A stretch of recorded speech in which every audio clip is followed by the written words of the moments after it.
Gage is going to want to see that. That is for sure.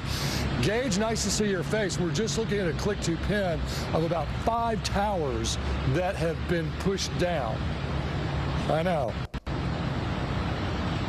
Yeah, and this is just one of them on the other side of the interstate here. There are several more. Our camera can't reach it right now, but I count 1, 2, I believe at least 2 more on the other side of 290. But just the magnitude of this, to the force of Mother Nature to have brought this tower down and grind traffic on 290 to an absolute standstill. But folks, as there were people on the road, there were also people working in the businesses here.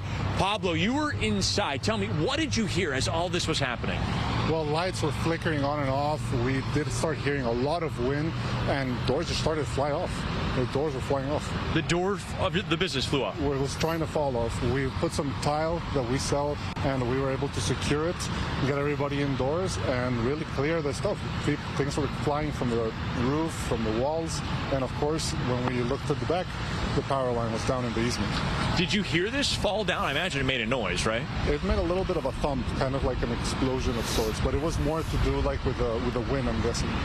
I believe it. And was this quick approaching? Did it kind of ramp up over time, or was it just right there instantly? It was there. It was within 5 minutes. The sky turned very dark, and within 5 minutes, we actually had to keep our customers inside and keep them indoors for the duration of the storm while the winds passed.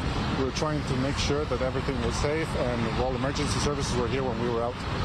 And as the winds were picking up, I know a lot of times during like tornadoes, people often kind of liken that sound to that of a train. Did you hear anything like that? I want our meteorologists, Frank Billingsley and Daji Swad, they're listening as well, just to kind of give them an understanding of what conditions were like out here. What did you hear or see whenever those winds were at their strongest? Well, it definitely started with the flickering of the lights. So we have a 20,000 square foot warehouse, and definitely started flickering all around, thumping in the roof from the starting of the rain, and then everything that is attached just from the back, all the signs started to fly off, and then we started checking the windows for impact. Because you thought they were coming in from the parking lot. We checked at the cars to make sure that nothing was hitting them, and just making sure that our customers were inside the doors and away from the windows. It came all of a sudden, maybe 5 minutes, and the storm was here, and it looks like not even an hour, and things are starting to clear up again. Well, you did a good thing keeping everybody away from the windows, Pablo. I'm so glad to hear you're safe.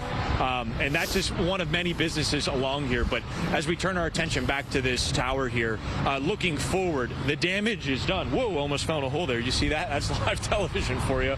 But the damage is done, right? You got to think about the process to rebuild this, not once, but 3 times, as there's 2 more on the other side of the interstate. But then also, how do you get power back to these lines that eventually will end up in my home, in your home, and everybody that lives around here?